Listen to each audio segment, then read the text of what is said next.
자, 스토커피 회원 여러분, 안녕하세요. 오늘은 12월 2일 화요일입니다.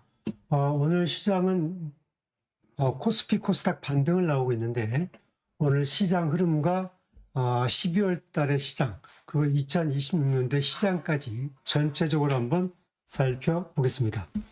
자, 오늘 시장 흐름을 좀 보게 되면 특징만 좀 몇 개 뽑아봤습니다.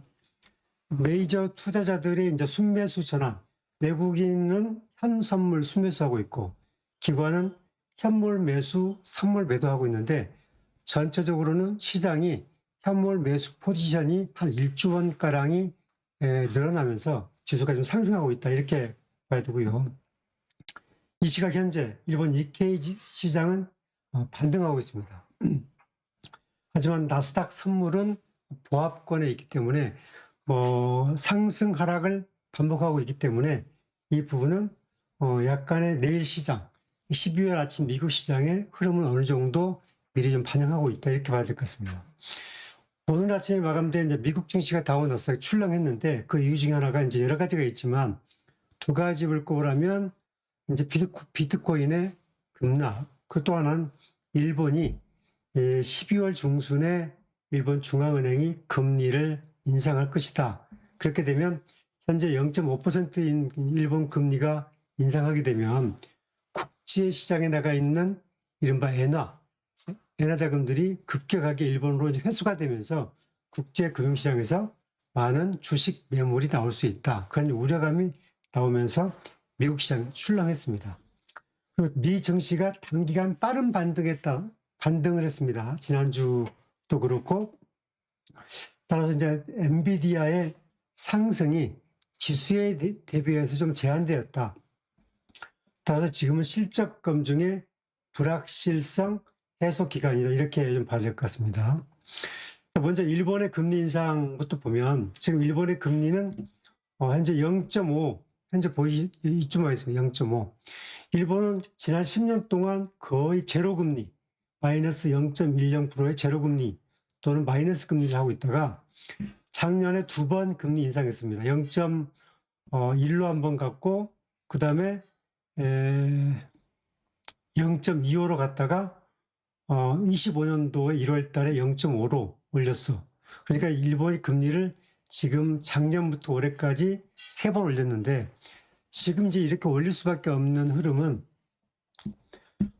지금 이 기업 이익은 굉장히 크게 늘었고 임금 상승이 빠르게 늘고 있습니다. 그런데 엔화가 지금 약세를 계속 보여주고 있고, 이에 따라서 수입 물가가 올라가고 인플레이션 우려가 일본도 심심찮게 나타나고 있습니다. 따라서 일본 은행으로서는 약간의 금리를 올려서 물가와 엔화 약세를 좀 막아서 인플레이션을 좀 딜레이시키는, 낮추는 그런 작용을 할 가능성이 있다 이렇게 봐야 됩니다. 따라서 금리를 동결할 수도 있고 인상할 수도 있는데, 일단은 일본 총재가 이렇게 말을 꺼냈다고 하는 부분들은 금리가 0.5에서 한 0.6이나 0.7 선으로 인상될 수 있다. 이런 선상에서 미리 좀 봐야 되고요. 또 하나는 이렇게 미리 금리를 이렇게 인상을 예고하는 부분은 나름대로 단기 시장의 충격을 미리 흘림으로 인해서 시장에 미치는 충격을 좀 톤다운 시키는 그런 기대감을 갖고, 이렇게 보통 금리 인하 한 2주, 3주 전에, 또는 금리 인상 2주, 3주 전에 먼저 보통은 흘리게 됩니다. 미국도 연준도 그렇고, 우리나라도 그렇고, 일본도 그렇습니다. 지금 이제 해외 증시, 미국 증시 잠깐 보게 되면은, 다우가 오늘 아침에 이제 427포인트 0.9% 빠졌고, 나스닥은 좀 덜 빠졌죠. 0.38. 아무래도 이제 다우가 상승폭이 컸기 때문에 나스닥은 좀 덜 빠졌는데, 이제 미국의 이 흐름으로 보게 되면 지난주에 다우가 한 2,000포인트, 나스닥이 거의 한 1,200포인트 올랐습니다. 지난주에만. 그래서 빠른 시간에 이렇게 올랐기 때문에 이 이격 조정은 반드시 따를 것이다. 이렇게 봐야 될 것 같고요. 미 새 연준 의장이 이제 이런 말을 했죠. 아무래도 이제 그 트럼프 정책에 보조를 맞추겠다. 이제 그런 메시지를 내렸습니다. 그 말은 즉슨 여건만 하락이 되면 금리 인하 기조를 계속 유지하겠다. 그런 방향을 가지고 있습니다. 결국 이제 앞으로는 이제 미국 경제는 물가와 고용, 소비에 따라서 여기 있는 12월 이후에 나타나는 물가, 고용, 소비 흐름에 따라서 금리를 인하할 텐데 12월 달에 금리를 한번 인하하게 되면 아마 다음 금리 인하 시점은 2월이나 3월 달이 되지 않겠느냐 그렇게 보고 그리고 1월 달과 2월 달은 충분하게 물가, 소비, GDP 이런 것들을 체크하면서 갈 것 같다. 그렇게 봐야 할 것 같습니다. 앞으로 이제 미국의 이제 금리 부분은 이미 금리 인하 여부는 이제 이미 소멸됐습니다. 이미 반영됐어요. 따라서 이 고용, 둔화되고 있는 고용 지표가 지금 어느 정도에 둔화되느냐 아니면 약간 횡보하고 있느냐 이 수치에 따라서 미국 지수가 횡보할 수도 있고 좀 반등할 수도 있고 좀 더 이격 조정이 깊어질 수도 있고 그 고비에 있다 이렇게 봐야 될 것 같습니다. 자 여기서 이거 하나는 제가 이제 포인트를 드리고 싶은데 신한투자증권이 내놓은 26년도 시장 전망인데 특히 이제 미국 시장입니다. 미국 시장의 11월 달 조정은 이른바 상승장이 나타날 수 있는 정상적인 조정 그리고 1월 달에는 미국 시장이 조금 더 상승장이 예상이 된다. 그래서 내년을 노린 분할 매수 구간으로 12월 달을 정리한다. 이렇게 봅니다. 그래서 12월 달에 미국 시장이 약간 출렁출렁하거나 그런 흐름이 있더라도 그렇게 쫄지 마라. 뭐 그런 흐름 보인 것 같습니다. 그리고 이제 그 근거로는 지금 전체적인 글로벌의 기술주가 11월 달에 굉장히 차익물이 많았다는 거예요. 미국의 엔비디아도 11월 달에 하락폭이 컸죠.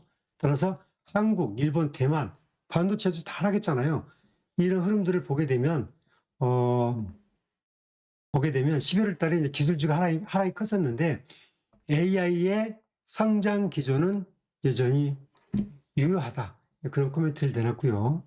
내년도에 26년도에 관심 있게 봐야 할 내용은 구글의 밸류체인, 구글이 투자하고 있는 회사들, 그리고 제약, 바이오, 그 다음에 이제 대형 IB, 광산주, 그리고 소프트웨어와 AI 테마 내에서 종목 선별이 중요하다. 그러니까 내년도에는 지수가 동반 상승하기보다는 종목에 따라서 가는 종목, 센 종목, 횡보하는 종목, 조정받는 종목 이렇게 나눠질 것이다. 그렇게 코멘트를 줬다라는 것도 참고하시면 되겠습니다.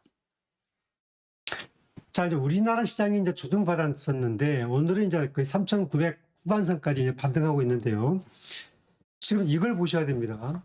지금 올해 그 지수가 2,700선, 그리고 4,200선, 3,900선 이렇게 와 있죠.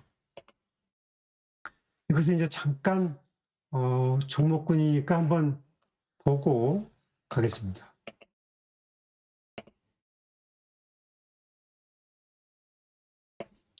지금 여러분 보시는 내용 보게 되면 오늘 종합지수가 이 3,985포인트, 65포인트 올라 있습니다. 그런데 시장의 지수는 이때죠.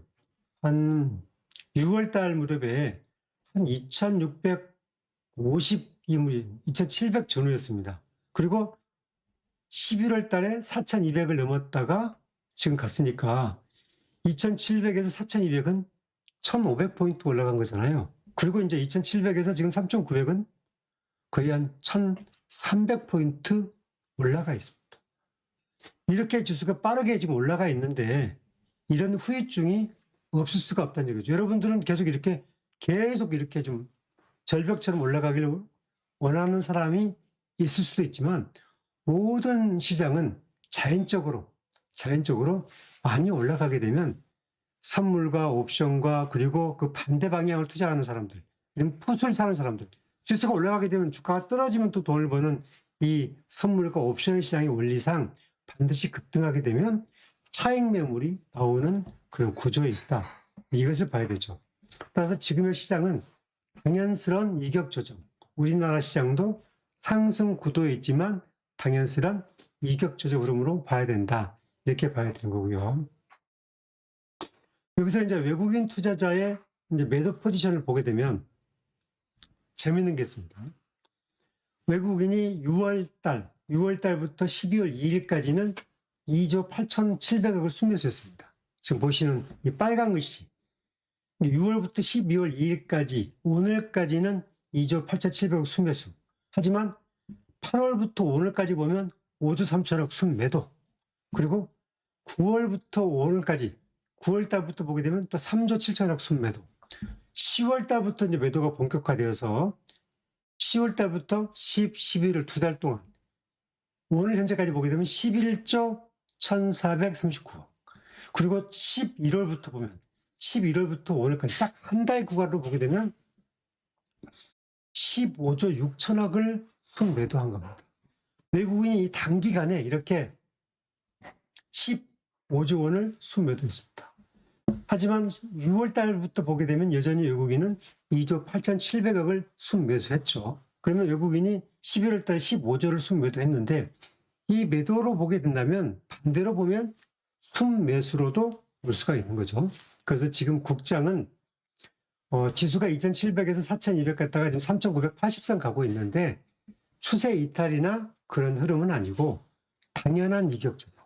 그리고 메이저 투자자들의 이 차익 매물, 그러니까 반도체, 방산, 조선 이런 종목군들이 빠르게 올라감에 따라서 외국인 기관들이 차익 매물로서 일정 부분 이격 조정을 내놓고 있다. 이렇게 봐야 됩니다. 그리고 이제 테마주의 변화. 아마 이 사이클이 지나고 나면 아마 26년형 종목군에 상당히 관심들이 많이 있을 텐데 그 중에 하나는 이제 에너지 관련주도 포함이 되고 뭐 포스코 인터내셔널, 한화, SK 그러니까 그동안에 올랐던 조선, 방산, 반도체 이런 종목군들 원전 시세를 2, 3년간 끌어왔지만 반도체는 2년간 끌어왔지만 앞으로는 이런 종목군들은 조선, 방산, 원전, 반도체 이런 종목군들은 종목의 차별화가 나타나고 그동안 못 갔던 에너지, 고배당 그런 종목군들 중심으로 차별화가 온다. 강세 흐름이 온다. 그런 것들을 눈여겨봐야 된다. 그런 코멘트를 드리는 겁니다. 자, 그래서 테마주 흐름 잠깐 몇 가지 소개하면 반도체 내에서도 삼성전자와 하이닉스가 갈렸습니다. 그걸 제가 이제 잠깐 설명을 드리려고 그래요. 오늘 삼성전자가 2,500원 올라가고 있고, 그 다음에 하이닉스가 지금 21,000원 올라가고 있죠. 하이닉스 오늘 수급 상황을 보게 되면 하이닉스를 외국인이 한 34만 주 정도 순매수하고 있는 흐름을 보이고 있습니다. 삼성전자, 하이닉스가 10월 달부터 수급을 봤더니 삼성전자는 5,020만 주를 순매수했어요. 약 5조 순매수했고 하이닉스는 2,367만 주 순매도, 그러니까 13조 2천억 순매도했습니다. 자, 이 내용을 보게 되면 10월부터 외국인은 특히 하이닉스를 집중적으로 차익 실합니다. 제가 얘기했죠. 엔비디아가 이른바 210달러 넘었다가 뚝 떨어졌잖아요. 그 엔비디아와 같은 흐름 보이고 있다. 반도체 기술주, 그것도 HBM, AI 이 종목군들이 하락폭이 컸다는 거죠.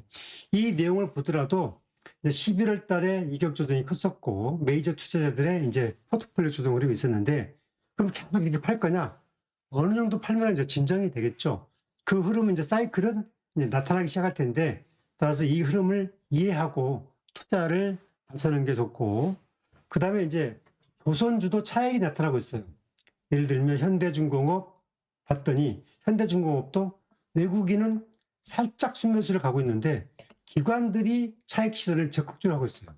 여기서 한번 잠깐 볼게요.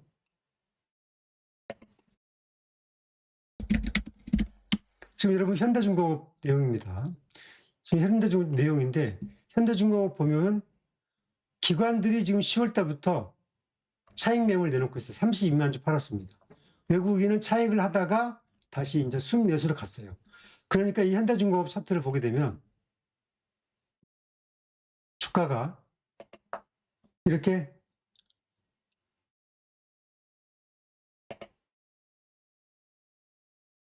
$64만 원대까지 갔다가 이때부터 10월 달부터 올라갔다가 차익 매물을 내렸고 지금은 이제 50만 원대 초반으로 가면서 다시 이제 외국인들은 순매수로 나서고 있습니다. 이 내용을 보게 되면 내용도 그래요. 현대중공업을 보게 되면 금융투자는 차익 실현, 투신은 재매수. 그러니까 금융투자와 투신 간의 이 현대중공업을 보는 시각도 달라지고 있죠. 이 현대중공업 같은 주식은 이제 여러분들은 현대미포조선하고 이제 합병을 했기 때문에 이 부분은 이제 합병 이후에 영업이익, 순이익 그 흐름에 따라서 주가는 차별화될 것이다. 역시 합병하고 나면 1년 내지 2년 정도의 어느 정도의 이격 조정 흐름은 감안해야 되고 결국 영업이익과 순이익 추세에 따라서 또는 고배당 흐름에 따라서 올라가는데 현대중공업이 조선주에서는 탑픽으로서 여전히 유효하다. 그래서 향후에 증권사들이 목표가를 80만 원 이상으로 내놓는 이유 중에 하나도 지금 영업이익과 방산 산업으로 잠수함이죠, 잠수함. 방산으로 들어가는 흐름, 방산, 잠수함, 그다음에 상선 이런 것들 자체가 이제 영역을 넓혀가고 있기 때문에 매우 긍정적인 시너지로 본다 이렇게 봐야 되는 거죠. 여기서 이제 방산주는 하나에어로스가 탑픽인데 하나에어로스도 외국인과 기관의 차익 매물이 나오고 있어요. 그래서 하나에어로스가 주가가 조정폭이 컸던 거예요. 제가 그래서 이 종목을 오래전부터 상단 정체를 경계한다 그렇게 얘기했잖아요. 오늘도 지금 80만 원대, 79만 원대까지 갔다가 지금 80만 원 떨어졌잖아요. 지금 보시면 112만 원까지 갔다가 이렇게 쭉 내려가 버렸잖아요. 주봉으로 보게 되면 그렇고. 그러니까 이제 이 내용을 보게 되면 지난 주봉 사이클을 보게 되면 한 23년도부터 23년도, 24년도, 25년도 3년간의 호황을 누렸단 말이죠. 여기서 보게 되면 하나 에어로스는 이제 이익점이 봐야 되는데 여기서는 적어도 이제 70만 원대 후반 이때쯤 되면은 이제 길게 보면 왜냐하면 영업이익과 순이익과 그 수치를 보면서 70만 원대 보게 되면 다시 한번 정고점을 갈 수 있다는 여력으로 보고 이제 메이저들은 분할 매수로 들어올 가능성을 저는 높게 보고 있습니다. 자, 그래서 2차 전지는 최근에 이제 2차 전지가 LG 엔솔과 삼성 SDI가 대장주 흐름을 보이고 있는데 지금 2차 전지 섹터를 잠깐 한번 주가를 한번 보고 넘어가겠습니다. 지금 오늘 2차 전지 섹터를 보게 되면 삼성 SDI가 이제 가장 강하고 LG 엔솔은 그냥 약세 보합 그리고 전체적으로 삼성 SDI 계열만 강합니다. 삼성 SDI만 강해요. 자, 그럼 왜 이런 현상이 나타났느냐? 제가 여러 번 얘기했어요. 지금은 삼성 SDI하고 LG 엔솔이 주가가 지금 딱 보게 되면은 한 10만 원 차이 납니다. 얼마 전까지 삼성 SDI하고 그 LG 엔솔의 주가는 얼마가 났냐면은 20만 원 차이 나, 20만 원. LG 엔솔이 52만 원 갈 때 삼성 SDI 주가 얼마였냐면은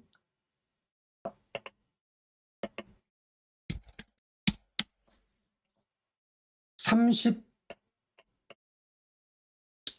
원, 3만 원 갔으니까 LG 에너지 솔루션하고 삼성 SDI하고 주가가 20만 원 차이 났습니다. 그런데 지금은 10만 원으로 줄었습니다. 고가 차이가. 나중에 여러분 2년 뒤에 27년도 하반기가 되면 삼성 SDI하고 LG 에너지 솔루션의 주가는 이제 역전될 수 있습니다. 역전될 수 있어요. 그 흐름 여러 번 제가 얘기했어요. 그러니까 나는 어떤 사람은 삼성은 재무구조 배터리의 설비 투자의 생산 캐파가 작아. 그리고 앞으로 유상 증자 가능성이 있어. 그런 말들을 하시는데 그것은 잘못된 생각 같다. 먼저 기업 가치가 나와 있는 모든 증권사의 내용을 보게 되면 27년도에 영업이익을 보게 되면 LG와 삼성이 똑같이 거의 비슷해요. 2조 5천억에서 3조 비슷해요. 순이익도 비슷해요. 그럼 영업이익과 순이익이 2년 뒤에 비슷하다고 하면 주가는 삼성이 훨씬 높이 가죠. 왜? 삼성은 액면가 5천원짜리고 LG는 500원짜리고 삼성은 발행 물량이 8,100만 주가 안 되고 LG는 2억 3,400만 주인데 결국 발행 물량 대비 EPS가 나눠지고 있기 때문에 주당 순이익이 나눠지기 때문에 그 흐름으로 보게 되면 지금은 LG가 높지만 삼성이 뒤집어질 수 있는 게 주가다. 근데 이 흐름은 제가 이제 이런 얘기 하냐면 지금 당장을 얘기하는 게 아니라 지금은 LG가 좋아요. LG가 영업이익 단위가 좀 크니까. 삼성은 1조 1천억 단위의 영업 적자잖아요. 그런데 이제 이 내년도 뭐 상반기, 하반기 그리고 슈퍼사이클로 가고 있는 27년도에 들어오면 모든 증권사가 불어놓은 것들 거두는 시기가 되면 삼성과 LG의 주가는 역전 현상도 나올 수 있다. 그리고 지금 2차전지 섹터가 다른 반도체 기술주에 비해서 안 빠졌어요. 그 흐름은 어떻게 봐야 되냐면 저는 이렇게 봅니다. 지금 삼성 SDI 기술적 지표인데 일봉으로 보게 되면 지금 35만 원 갔다가 지금 이렇게 28만 원 갔다가 다시 33만 원 갔다가 지금 30만 원 턱걸이 하고 있잖아요. 횡보가 지금 좋잖아요. 횡보가. 그죠? 주봉으로 보게 되면 여기 있는 이 120에서 통과 못하고 있는데 저는 이 흐름을 통과할 거라고 봅니다. 월봉으로 보면 강력한 지지라인을 보면서 거래가 감소하면서 매물을 받아내는 흐름. 이런 흐름을 봤을 때 제가 이제 이 흐름은 기술적 지표를 통해서 투자 심리와 이격 그리고 현재 투자자들이 이 주식을 보는 시각 이 정도만 읽으면 된다. 그렇게 보면 되겠습니다. 자, 이제 이거 하나는 꼭 말씀드리고 싶어요. 메이저 투자자, 외국인들이 이제 종목을 사고 팔 때 어떻게 자금을 배정하느냐. 첫째, 연간 분기별 종목 테마 이익 성장점을 분석합니다. 내년도 경기, 이 종목의 수익, 뭐 등등등등. 그리고 월별 수급 동향도 봐요. 그리고 주간 수급 이슈를 봐요. 그 다음에 오늘 매도 매수 자금 동향을 봐요. 이 내용으로 보게 되면 최근에 하이닉스의 차익 매물 출회 그런 것들은 전부 다 여기에 들어가 있습니다. 월별, 분기별, 주간. 매수로 돌아서는 사이클도 같은 걸로 돌아가요. 그리고 이제 몇 주 원 단위로 투자 방향을 정리하죠. 매수하고 차익 실현하고 비중 조절하고 재매수하고. 이것은 메이저 투자자, 외국인과 기관이 그야말로 이른바 봉사단체가 아니기 때문에 이 흐름 속에서 몇 조, 몇십 조, 몇백 조가 움직인다. 그런 사이클을 이해했으면 좋겠다. 그런 코멘트를 드리고 싶고요. 자, 눈에 띄는 기사 하나 소개해드리면 구윤철 기재부 장관이 국제금융정책자문회에서 이런 말을 했죠. 현재 우리나라 대외 순자산이 1조 1천억 달러. 우리나라 순자산이 1조 1천억 달러예요. 우리나라 외국에 투자한 자산들이 굉장히 크죠. 이 자체는 외화 유동성 안전판은 굉장히 높습니다. 그런데 이 말은 우리나라가 달러로 투자를 했기 때문에 국내 자본시장으로 자금이 공급되는 게 좀 부족해요. 최근에 지금 원달러가 환율이 급등한 이유도 이것 때문에 그래요.